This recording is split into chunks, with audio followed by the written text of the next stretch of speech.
Good morning.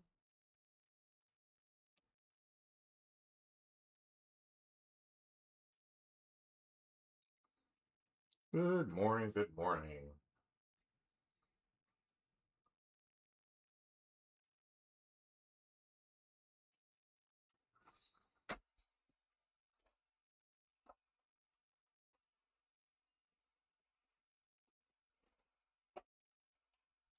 Morning.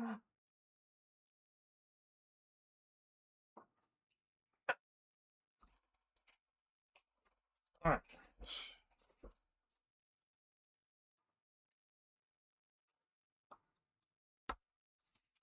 So let's see. I think the first thing here.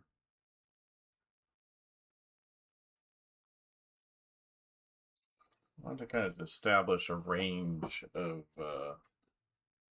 values here.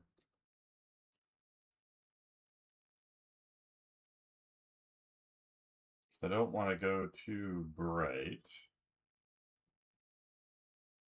Something maybe like a very limited. It's pretty foggy. All right. So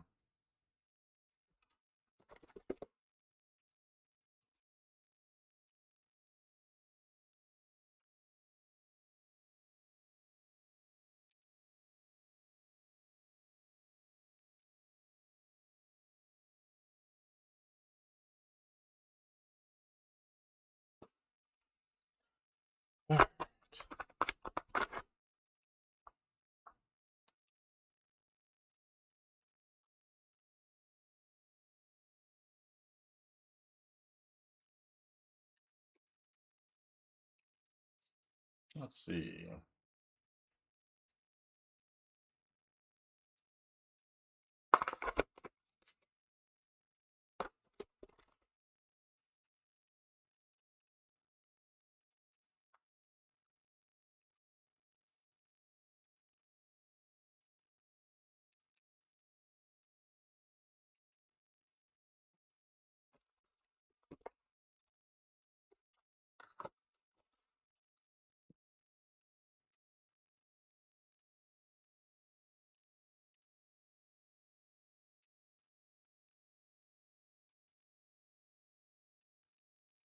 All right.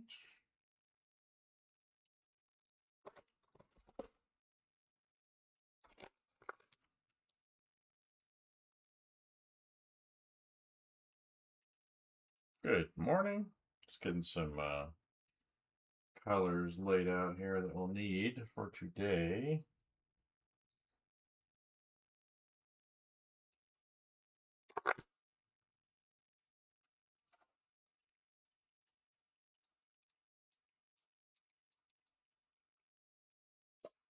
All right.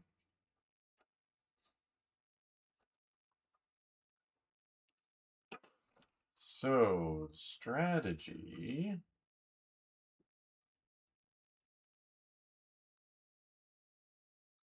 here.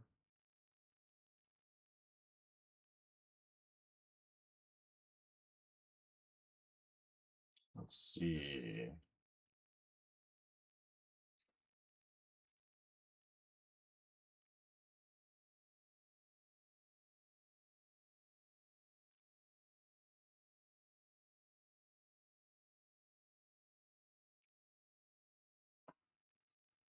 All right.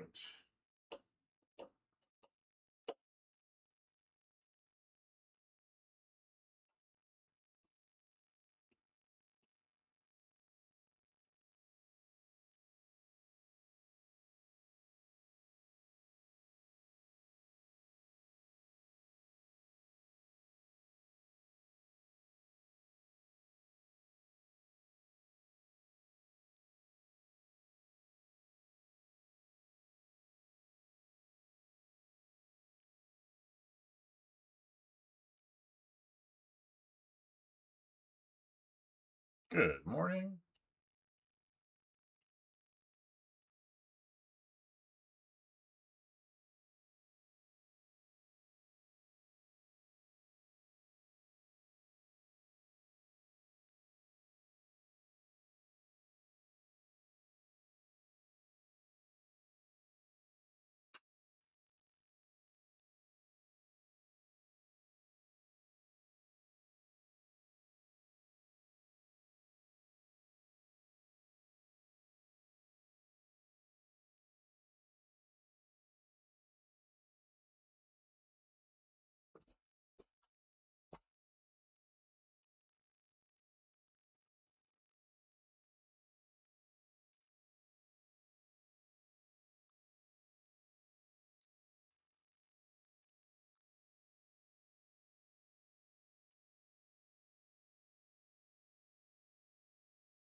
So we'll go now.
Let's see.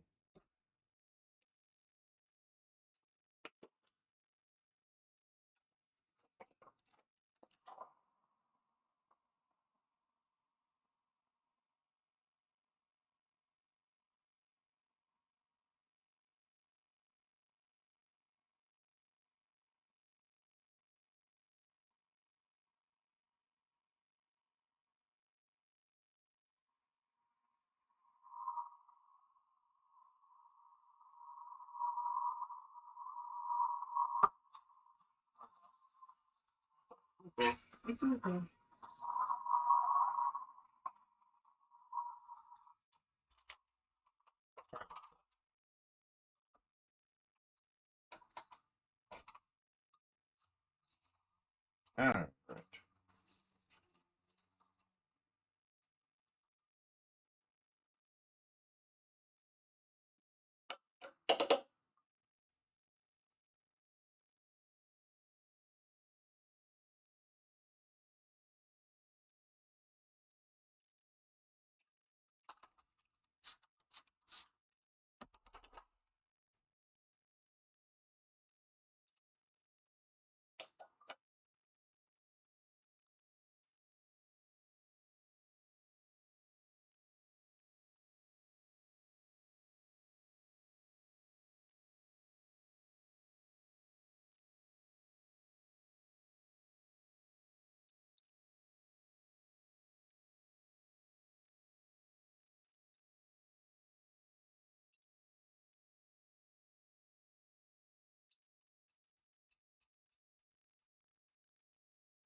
That's better.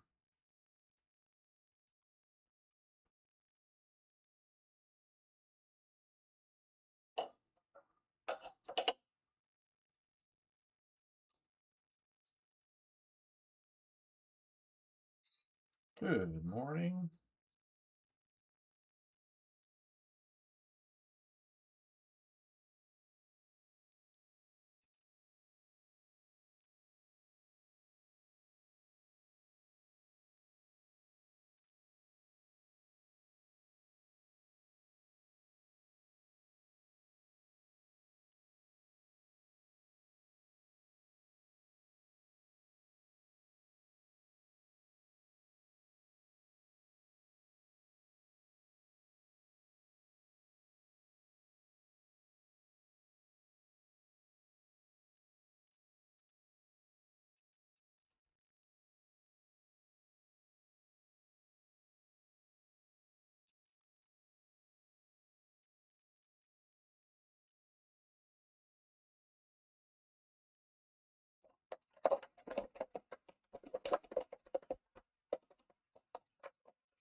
All right.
Good morning.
Good morning.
Good morning.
Good morning.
Good morning. How's it going?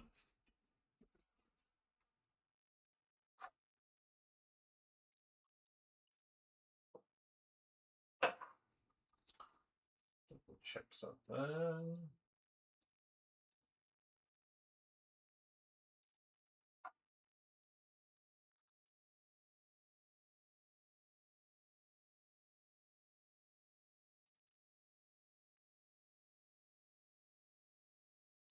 That's right. Just checking.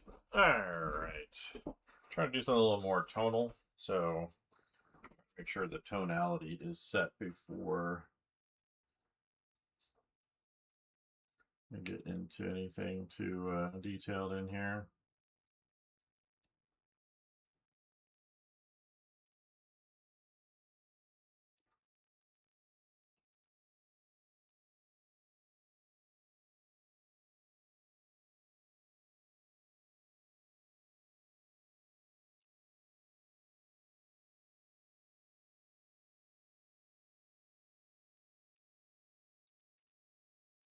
Any goals I want to hit for 2026? Well, one big one is I've got my comic book pitch I'm working on. I just spent yesterday touching up a cover, reworking it. That was the reel I put up yesterday. It was me erasing the figure and redoing it. It's still a little bit rough, but it's good enough that I think I can ink over it. And then scanned in the 2 covers that I've penciled and the 8 pages I've done recently as pencils, so I can ink them starting today. So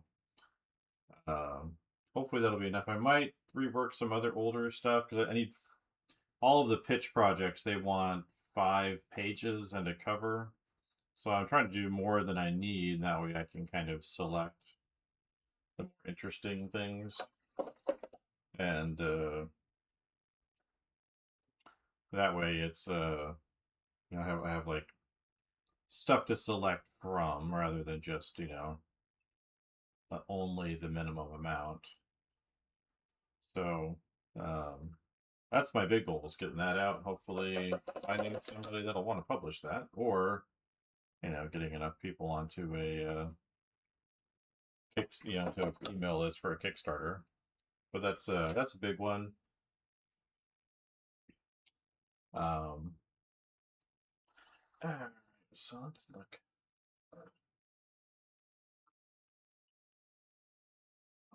Look at this one.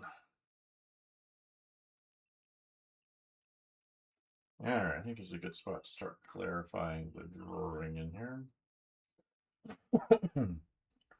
Maybe a little bit more color, something. Maybe this purple to counter some of the yellowy stuff I've done in here. Or hey, no, we'll go with the trend. It's warm or transparent.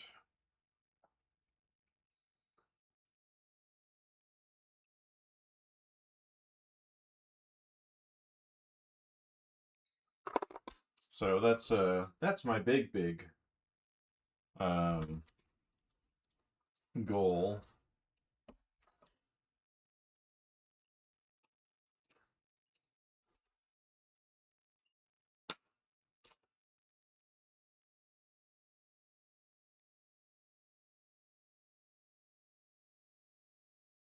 Get some chromatic stuff in here.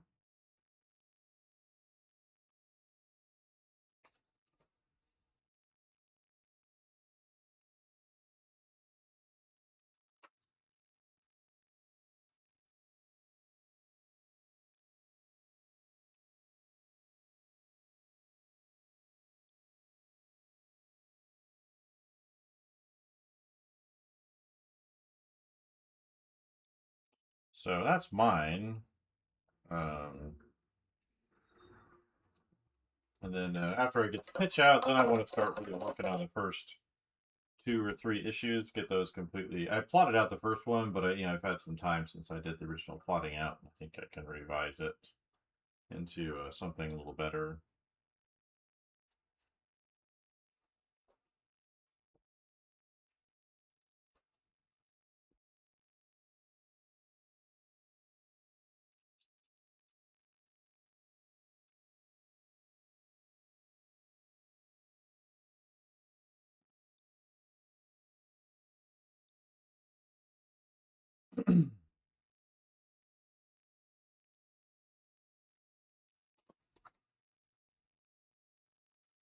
So that's a big goal. I'd like to start putting emphasis back on my teaching site once I get that out the door too. Once I kind of got that pitch out, I'm sending it out to people, places, and then got the teaching site that I want to get back to working on, developing, and promoting. So if you haven't been over there, it's myartprofessor.com. Yeah, there's a course I want to finish, and then I've got materials where I could do a concept course up there.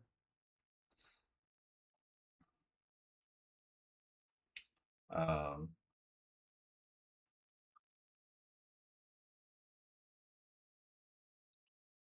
so I can do that, and then I think I might try doing an acrylic painting course, just because I think I've got it more or less locked down.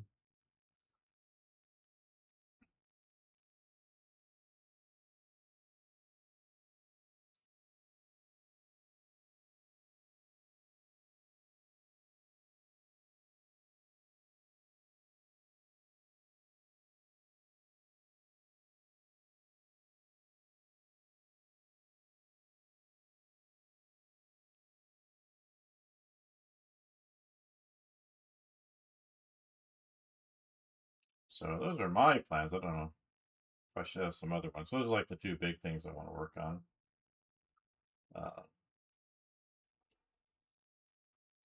For myself. It was interesting.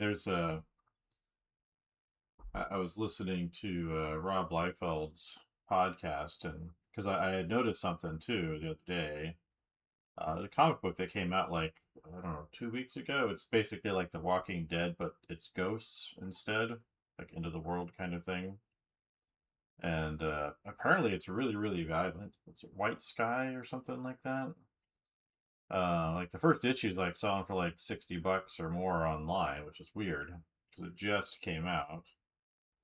And I flipped through it. I thought it looked fine, but I wasn't that like into it. But apparently, it's popping off. And then there's Brett Bean's Dork, DORC, that apostrophe after the D apostrophe ORC. So he's a dwarf slash orc guy. And that one's popping off. So the comic shop had a ton of copies of them. I flipped through, like, yeah, it looks okay. But then I passed it up. And that one's like going crazy too, just like the basic cover, which is funny. Um, so if the comic book market's picking up, it could be a good year to get in. The story I put together, it's 12-ish issues. So looking forward to starting to ink that, I think, today.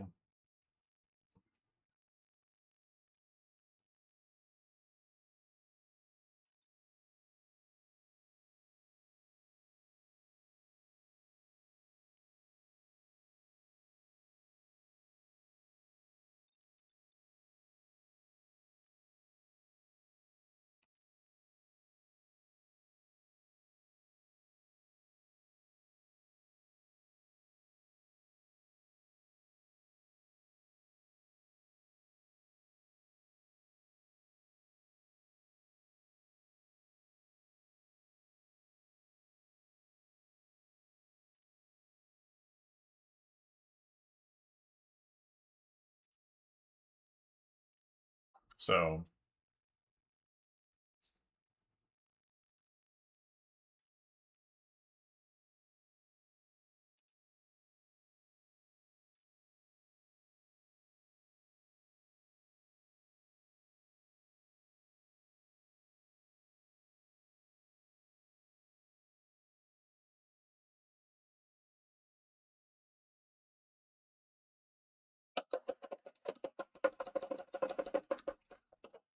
oh, appreciate that. Yeah, I'm just trying to work on the tonality of it, I guess.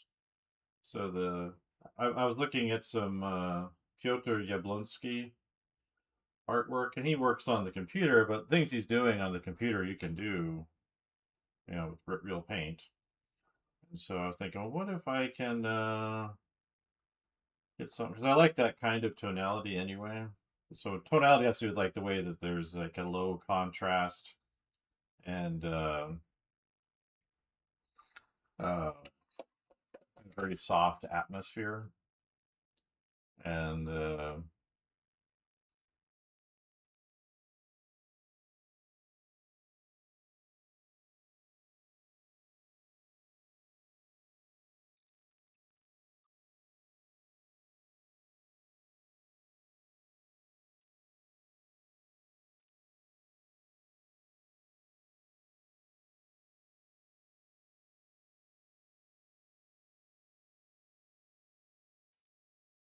so um, that's kind of what I'm working on here today. It's just kind of getting that in. So yes, I worked on the drawing and the initial kind of value pattern arrangement.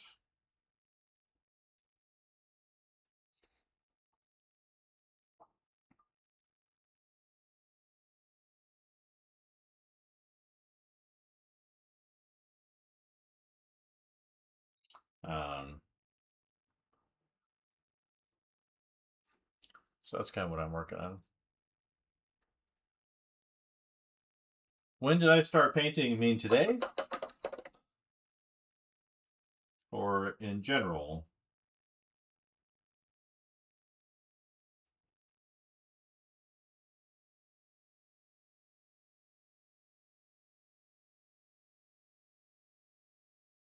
Um, well, the funny thing, if you're talking about in general, like what's interesting is acrylic has always been kind of this bugaboo for me. So it's a medium that I've kind of avoided because I didn't like it as a student, and that was in the early 2000s when I like really last like used it. Um,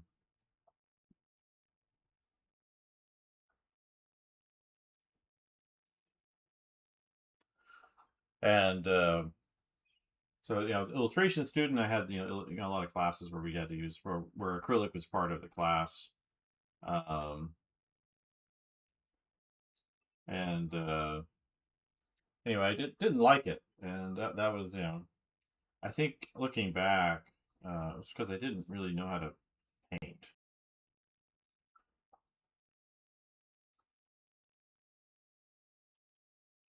Um,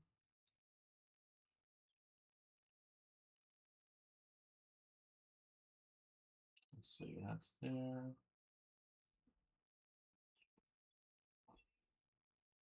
And anyways, I had to teach it. I teach at a university, and I had to teach acrylic last semester in a classroom because we didn't have the facilities for oil painting, which I do prefer.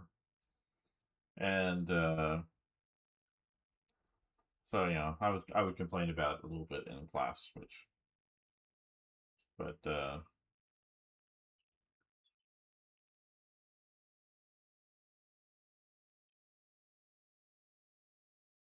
but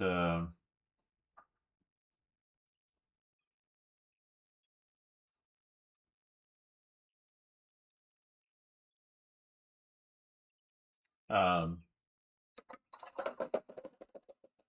so yeah, I had to teach it last semester. I was happy with the painting that I did. It was one that I finished. I started another one, but never got around to finishing it. In the class, like I do these things as demos. So I'd work on a section of a painting or whatever as a class in the classroom as a demo. Um, I did get like one student who was really mad at me in that class, which I haven't seen in a very long time. Which was actually kind of funny reading her review of the class. She was pissed off. Just I assume it's she. I think I know it is, but just because there's certain behaviors that you'll see change in a student in a classroom, so you can often kind of tell. Not always, but you can often tell when someone is unhappy. But um,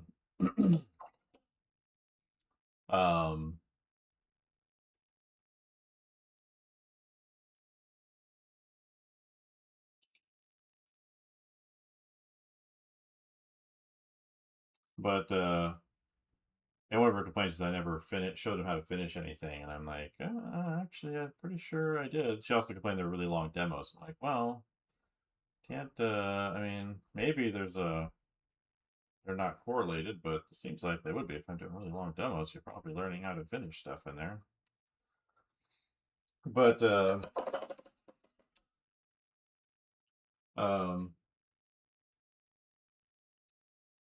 but yeah, I just thought it was like really really funny that how angry this person was.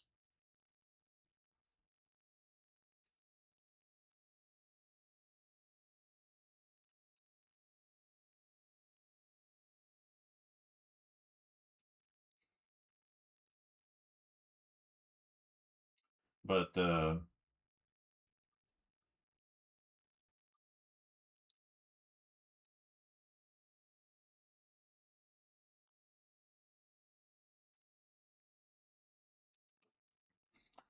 but yeah, I did a painting in there that I was happy with, and I was like, oh. So I'm wondering, like, so I kind of look back and I'm like, well, maybe the problem. So I had to teach it once before, and I didn't much like it. It was just like one part of a larger course. I did some watercolor and some other things in the class. That was a long time ago. So I had a bunch of acrylics from that course, and um, so so I had the materials, but either way. And then anyways, I did that painting. I was happy, and I thought, well, maybe the problem wasn't the paint; it was maybe the painter. Because obviously people do good work in acrylic, right? My thought was just like, well, I just didn't like how it felt, and I liked oil painting more because I picked that up right after that. But I'm looking back, think, well, maybe it's just because I didn't know how to paint very well. I didn't understand color and color mixing and all of that important stuff. And then as I was looking at last semester doing that painting, and then also looking at painters who use acrylic paint and seeing what their techniques are, um, I think made a big difference for me too.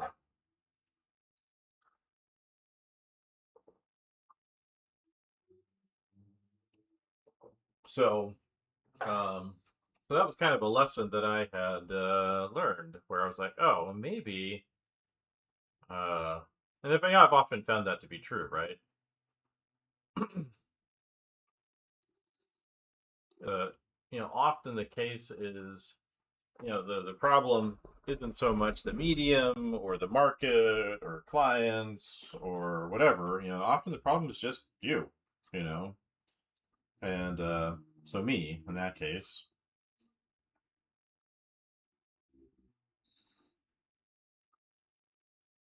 To reassert these. I wanted to put some like holes in the wall.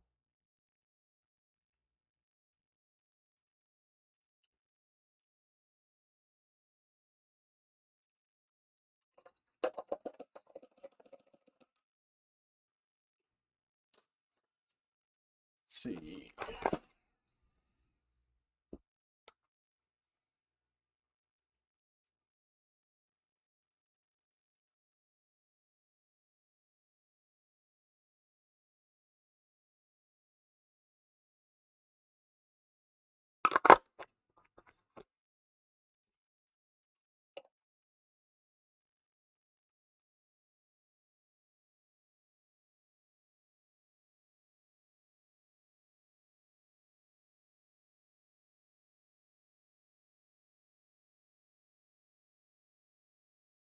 Let's see. Where's the brick wall? Let's see if there's like some stuff I can, some damage we can put to this wall. Broken bricks.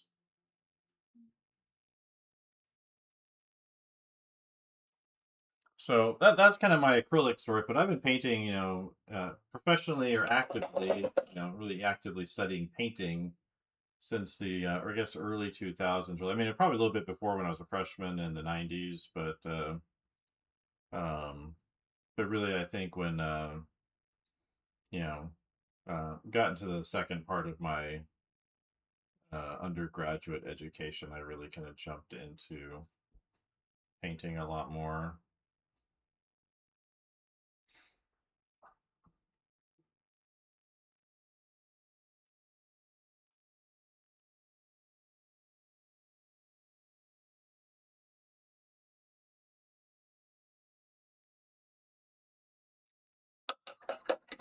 So, but again, you know, I've been painting for a long time now, so it's not like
I appreciate that. I am using acrylics today, so I've been trying to emphasize acrylics lately, and you know, as my kind of study method, the thing that I'm focusing on at the moment, rather, and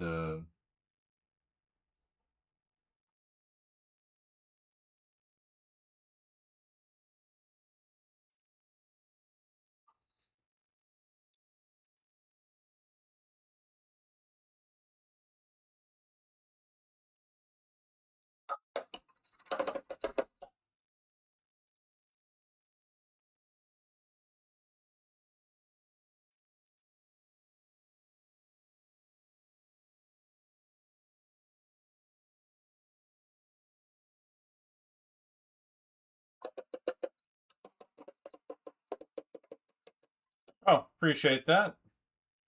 Um, yeah, I'm trying. You know, acrylics is kind of thing that I'm emphasizing at the moment, where I'm like, you know, I need to.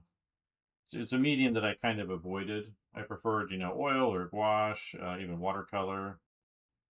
But I was, I think, as a result of my lack of experience, I was just talking about that as a student, and then last semester I had to teach it, and so um, I teach at a university, and so I had to use acrylics. I'm like, all right, I'll use acrylic. You know, I hate it, but you know, we'll deal with it.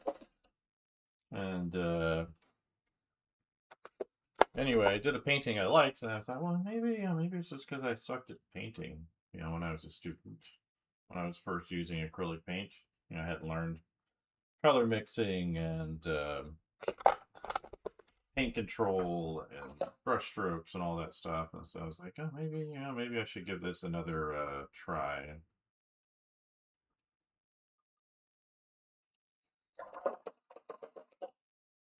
So, yeah, so I've kind of been doing these studies.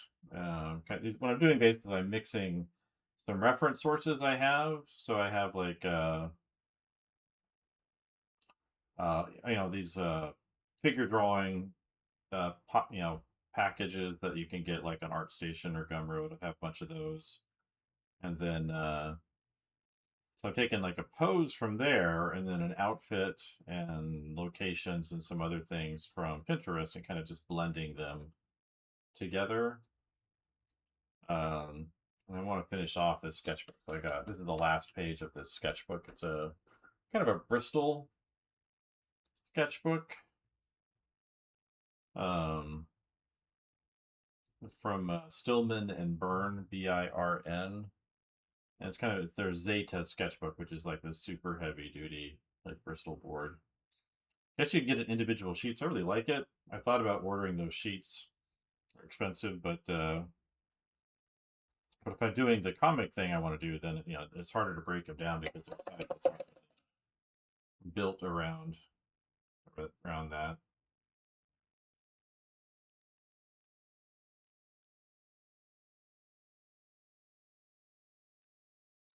So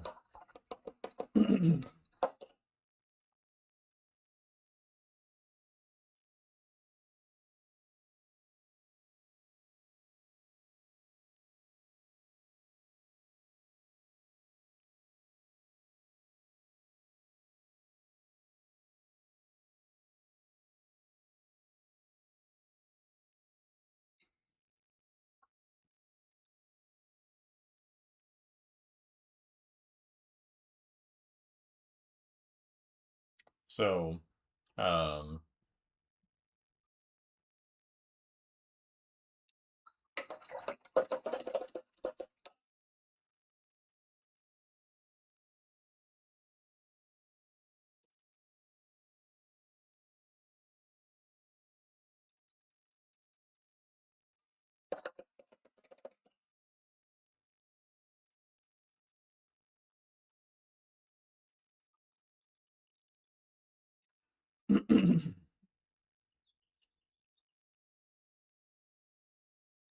so yeah, so I've been doing these. So, I want to do a handful of these, and then I want to do one more over here, and then I think I'm gonna jump into using the morning time to like make some painted concept art for my little comic book project. Been looking at these Doug Chang images and the Ralph McQuarrie stuff, and been thinking about that a lot. And so I can do it all on the computer, and it's faster, etc. But I've been just thinking more and more that I'd rather do. Yeah, it's just separate from my comic project, so I guess that answered the question. Um, so that's kind of what the plan is with the acrylics. So I figure if I spent like an hour or two every morning working on them, then by the end of the year or in 6 months or in a few months, I'd have a whole bunch of finished pictures, right? Um, Trick is, I found it's just like keeping things consistent makes a really big difference.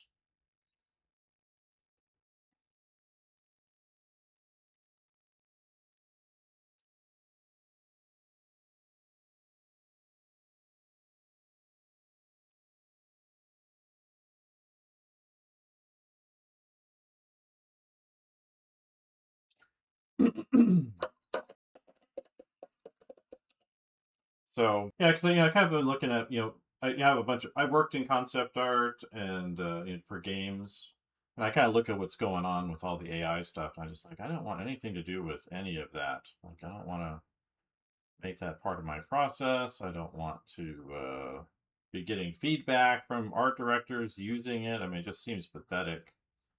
And I'll inject some green into here. But I'm hearing horror stories from people I know who've been in the industry. Some of them for like since the '80s. Um, some of them they don't talk about it like it's a horror story. They talk about it like it's wonderful, depending on who you talk to. And that's just like it just sounds like misery to me. Um,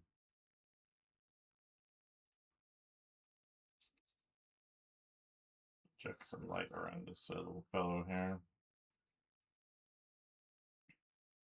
So I've been like, well, if I make my own thing, if I focus on my little comic project, and if I make it really awesome, seems like there's a good things going on in comics.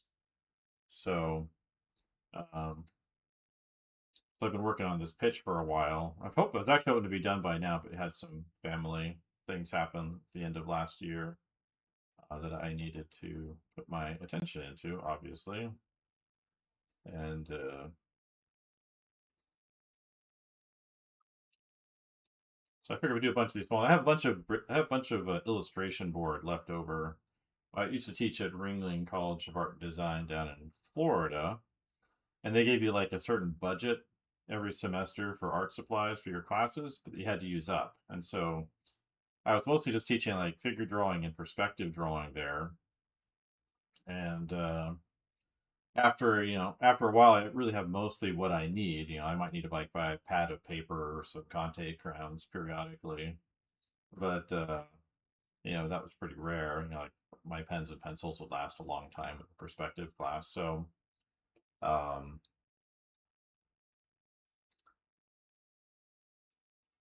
so I would buy things like that, gouache or that's more expensive, or um, illustration board. I have a bunch of that, so sitting around.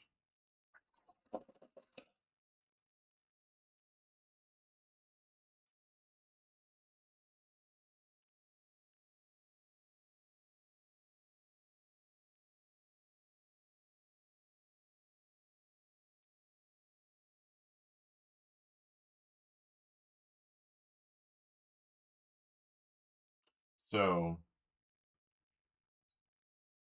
yeah.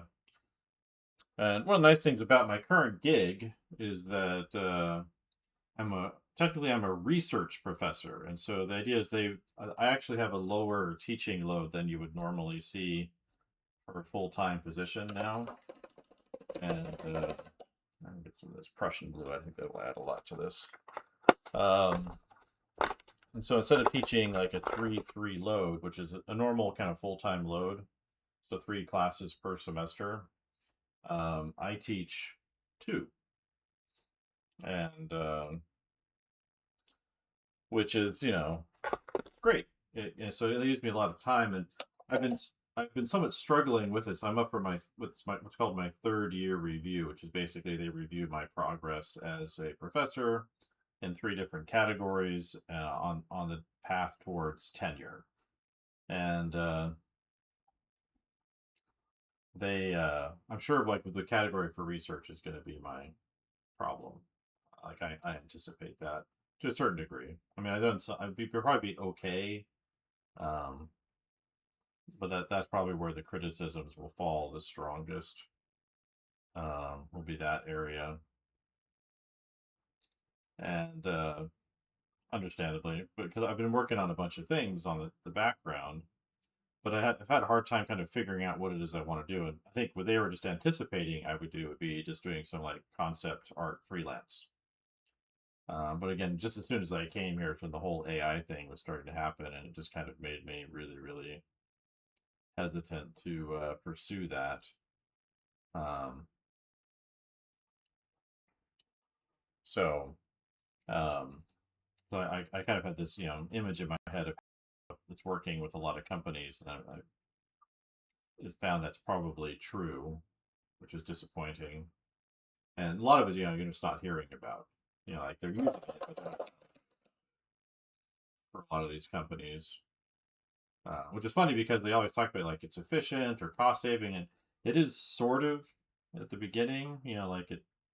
But we're finding out that a lot of these companies that are pushing these systems, they're heavily subsidizing them, like to an insane amount. There's a report that came out recently that basically a $200 a month Claude Anthropic subscription. Anthropic is actually spending $5,000 on those people in terms of inference and training and infrastructure, and I think it's just for the inference for the outputs, and so people aren't actually paying for what these systems cost yet, and they're not. There's no evidence they're really getting any cheaper, and um,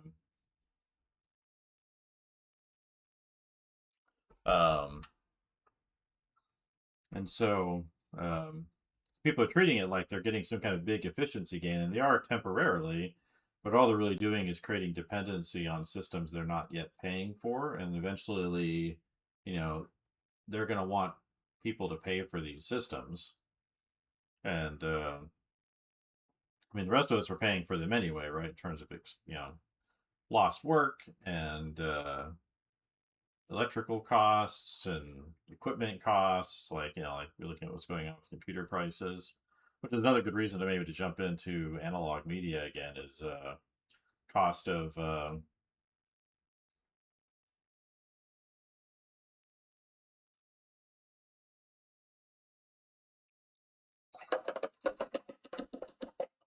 so um oh, hello over there on Kick. I don't know if it put up that one up or not. Oh, there you are. So so that's just something I've been looking at a lot lately. It's like, seeing that, it's like, well, I'd rather like do my own thing. So I spent a lot of time since coming here working on my character design abilities, which weren't that strong, especially facial expressions. I don't know that they're perfect yet, but they're certainly much better than they were.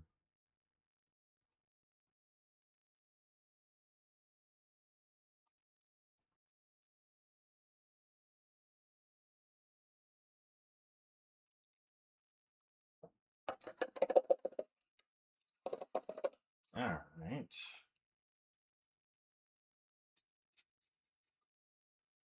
Kind of dirty up these bricks back here. I don't want them to be super clean. Get some greens on there.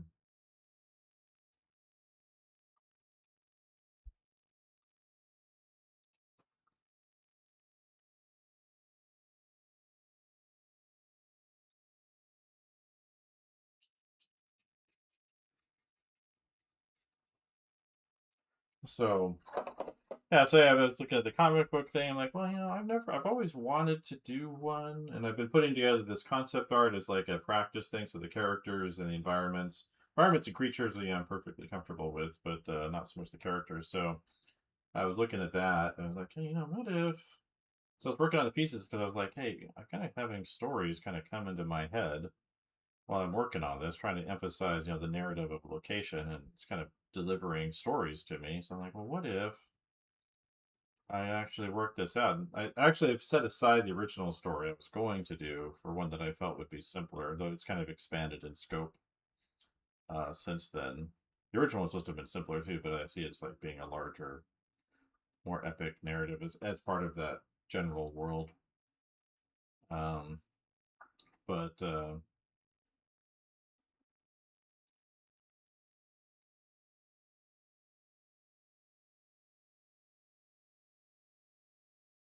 so yeah, so I formalized kind of a plot and learned about the plot stuff, and been trying to take all the things I've been learning about the last few years and putting them into another category.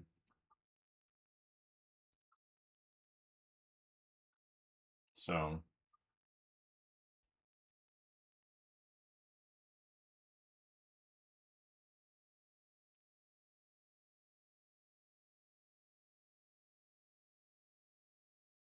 hello, over there on Kick.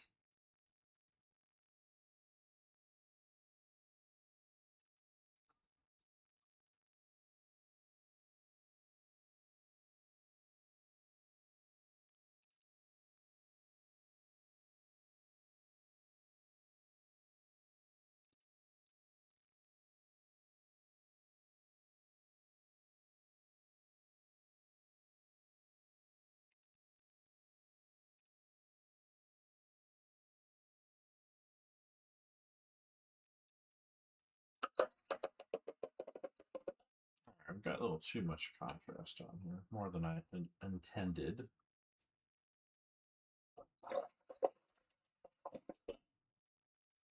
So, but yeah, that's so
yeah, that's kind of what I'm thinking. I've been here about an hour, huh?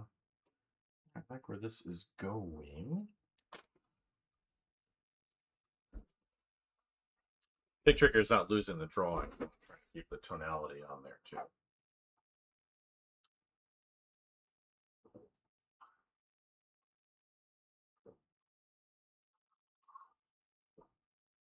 So What is it, 9 o'clock?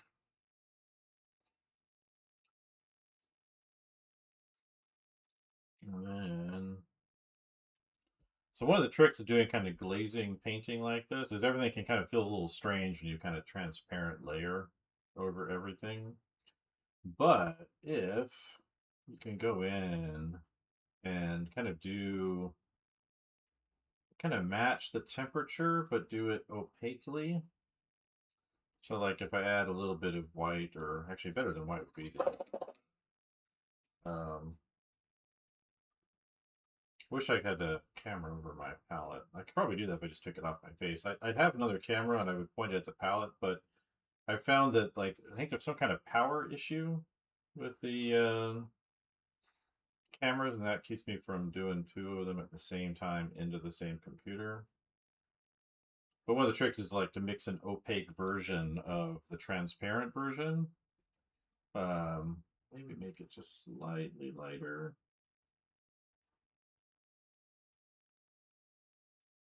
And then paint it somewhat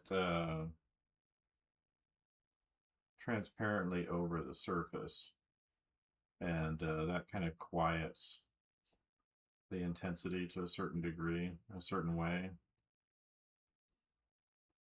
It's kind of an old master oil painting technique of it's called scumbling. And then you can put kind of transparency over that more directly, and it has a really nice effect. But it doesn't. I don't know how well it shows up in print or video, but in person it makes a big difference for how a painting can feel.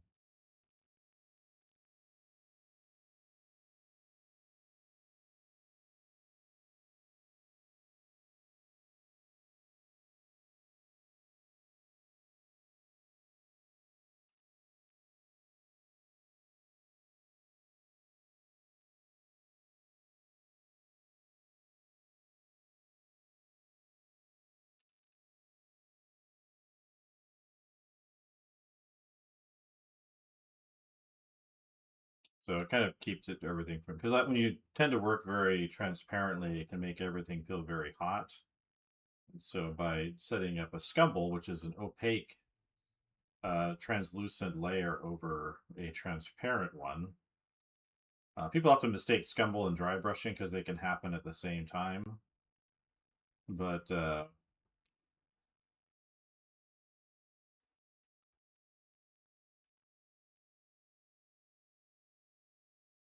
so it adds like a kind of sets of opacities and transparencies that work really well in a painting. And then you can go back and kind of more judiciously place the transparencies back there.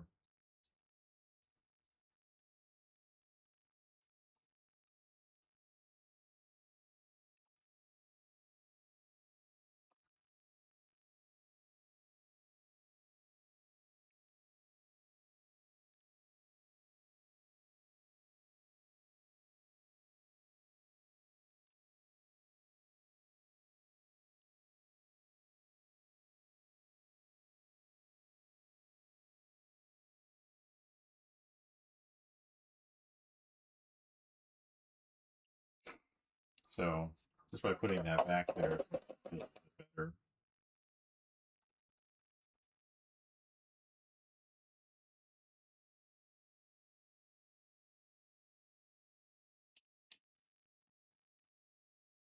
So I can do the same thing like in her shadows. And then I can save the transparent stuff for like the ambient occlusion areas.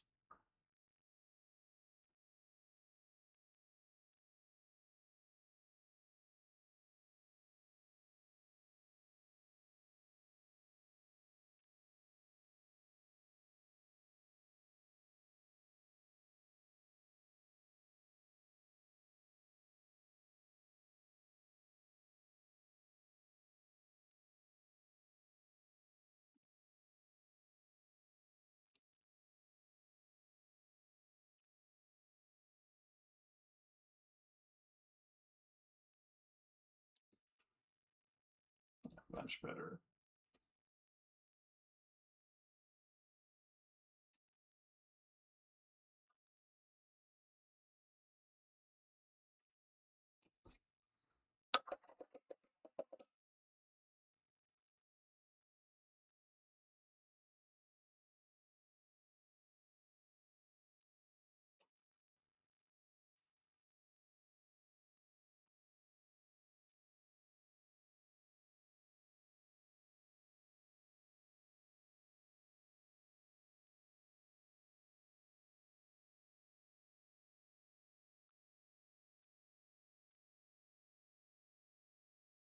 So I don't know I'll do the whole like opaque stuff over the transparent just yet, but we'll get a good chunk of it in here. I think would be nice.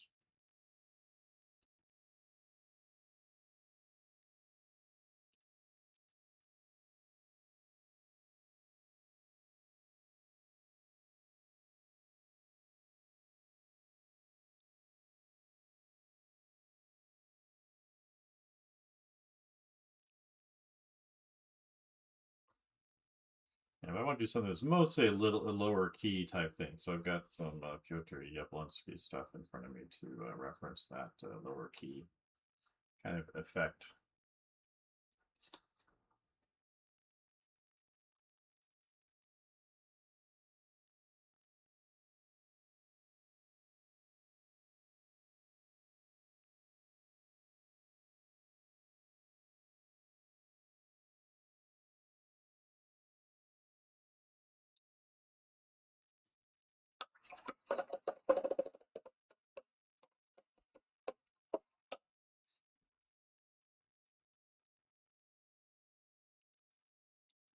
We were to just be more of a gray.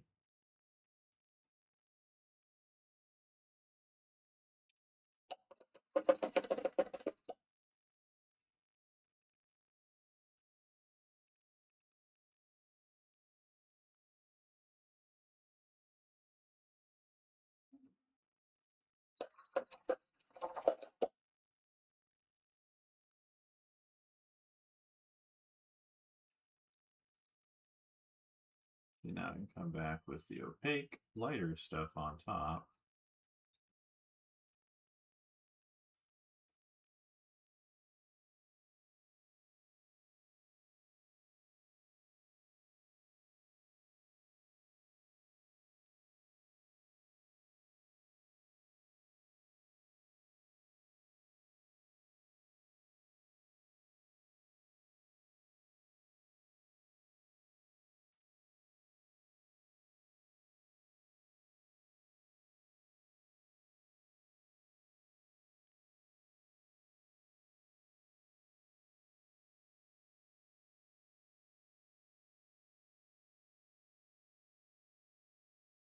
So yeah, so that's kind of what's going on here.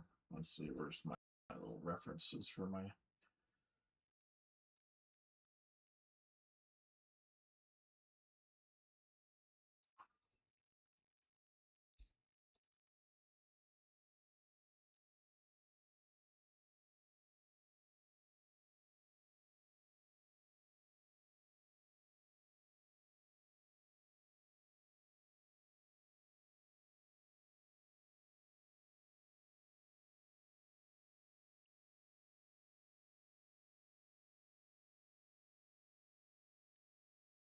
but yeah, it's like a nice little effect here where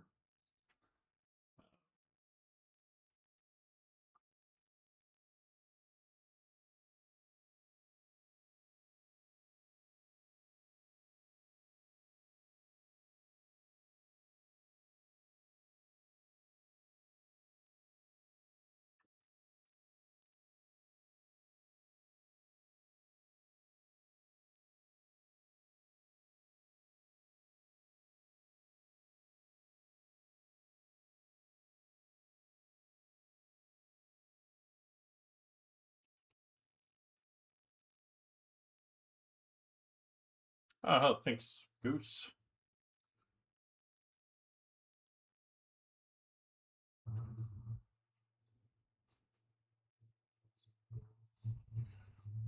And I'm trying to keep doing like a lower key type painting this time. So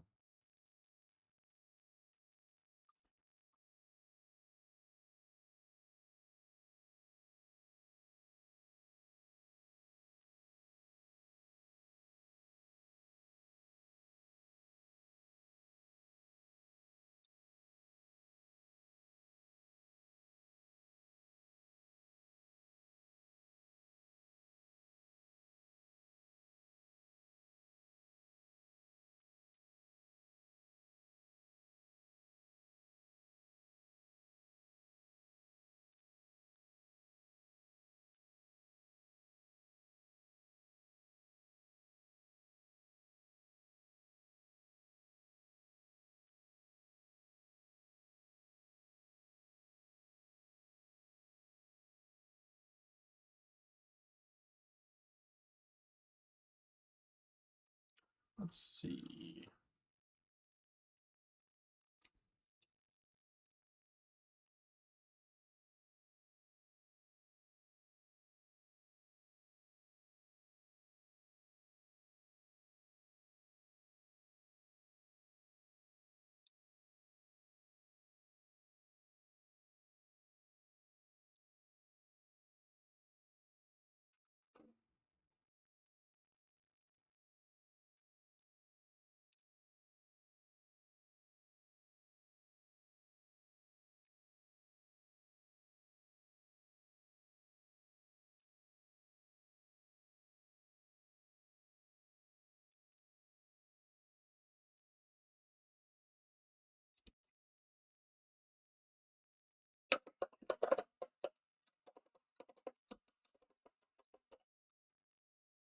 Yeah, so this area feels.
Starting to feel better.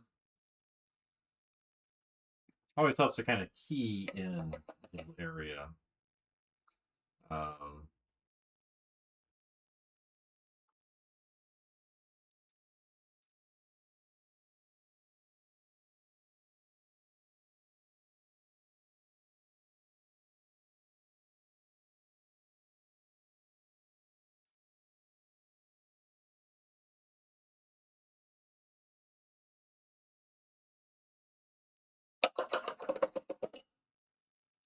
color in there.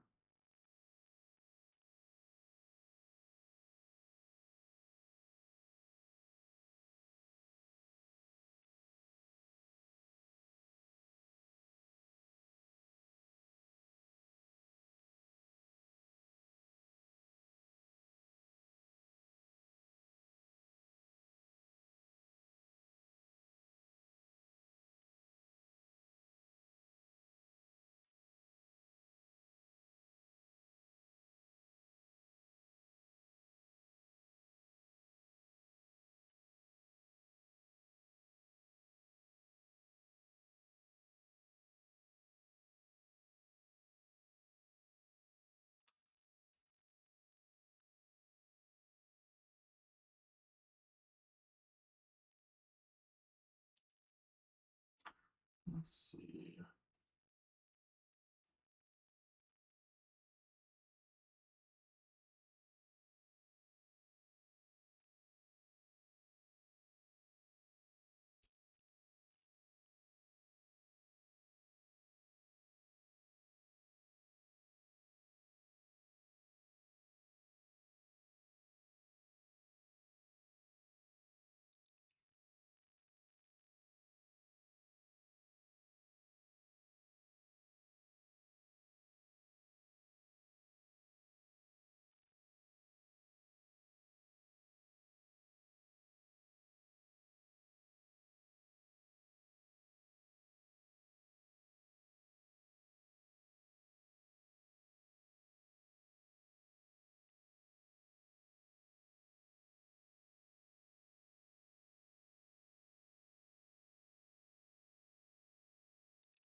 Good morning. Probably stay another 10 minutes or so. I think we know where we're going with this picture.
Good morning.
Let's see.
Good morning.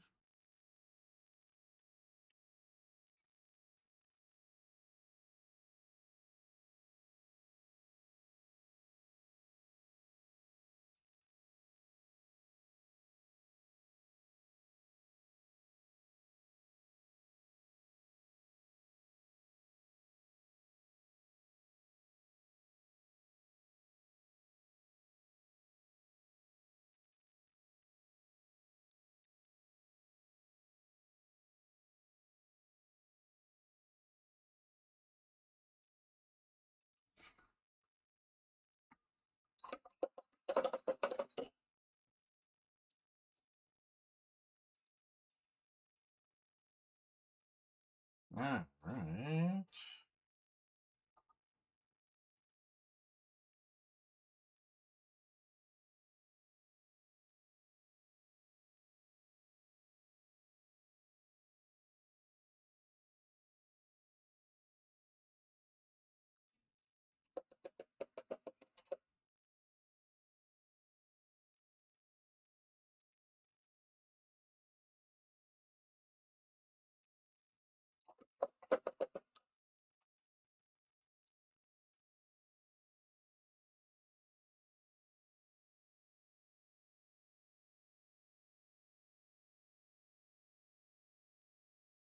Yeah, so I'm gonna see if I can't finish something.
Let's see if we can't inject some transparency in here while we're at it.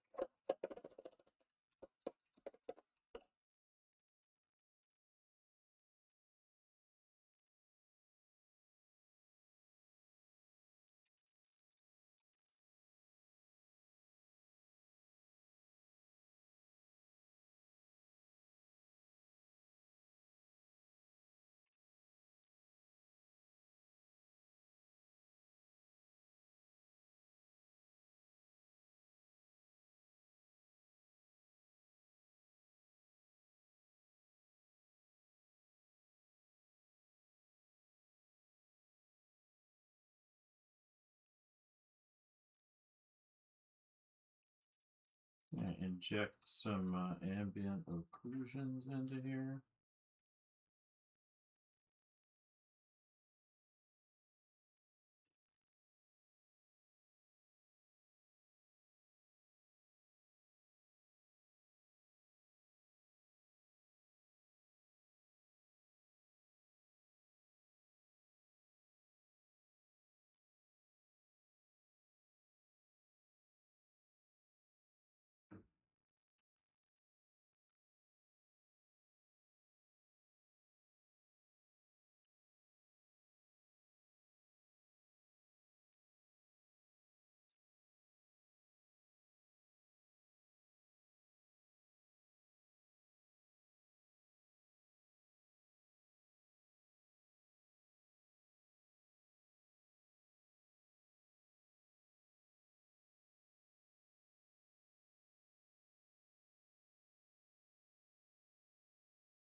There we go.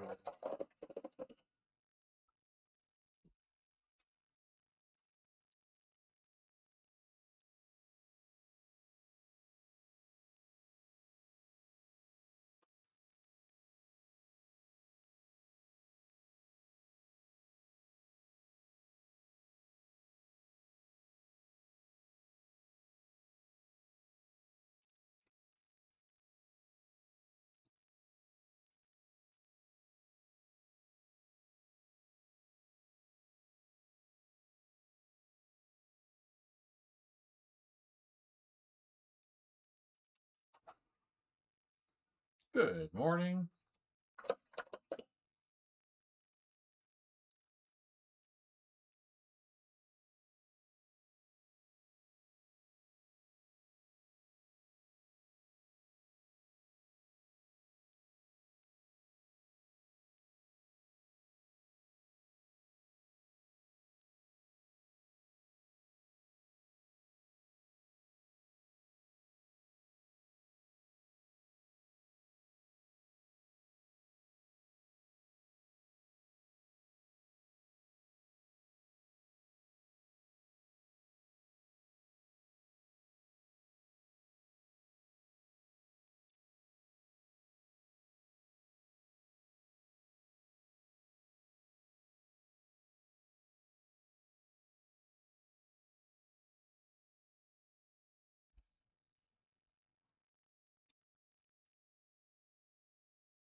Good morning.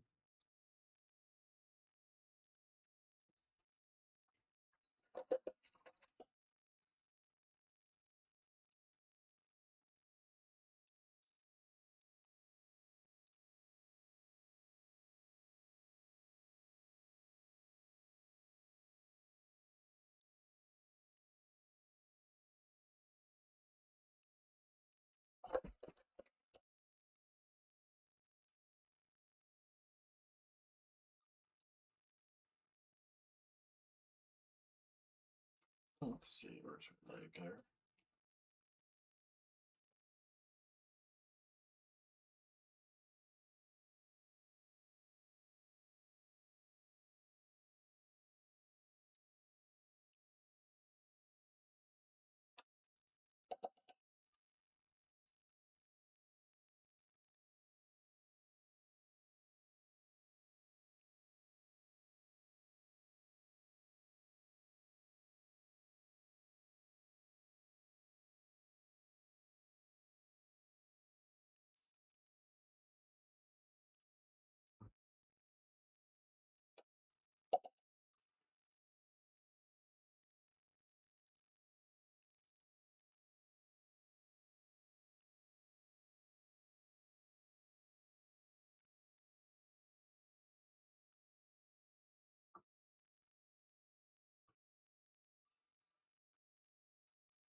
Let's see.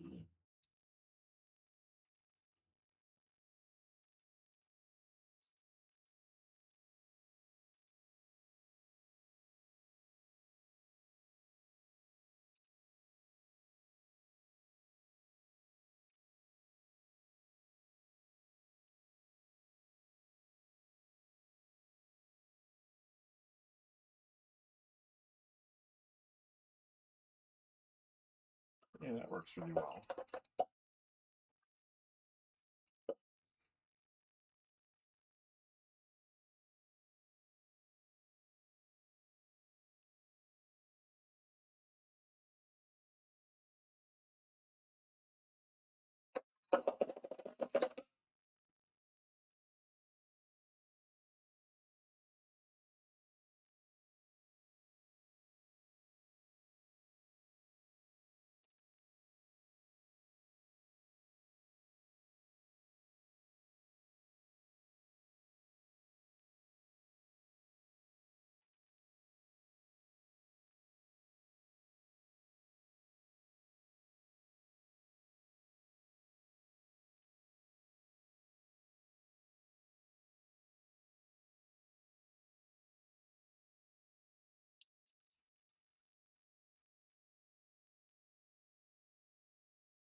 Yeah, it's just starting to feel solid.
That's better.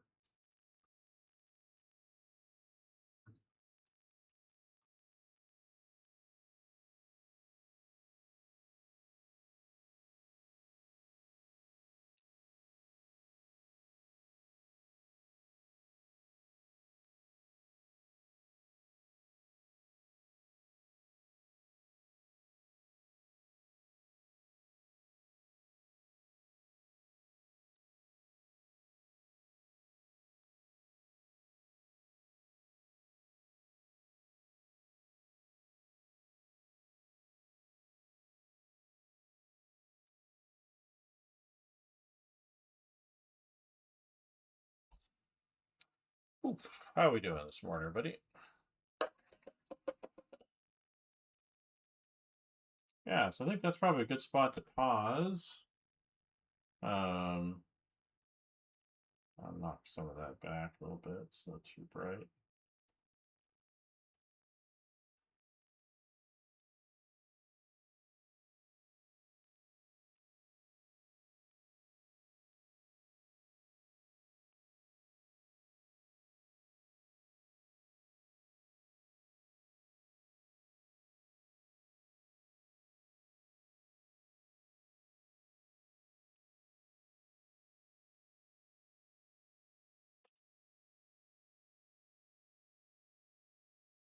All right. That's a good spot to pause, I think. I was kind of working on some of these abstract areas, get a feeling for things, and we got in kind of the overall tonality. Should probably go and like fix in some of these details next time. Focus in on the figure, and then kind of work back to front after that. Is the plan. So anyway, thanks everybody that came in. I appreciate it, and we'll talk to you all later.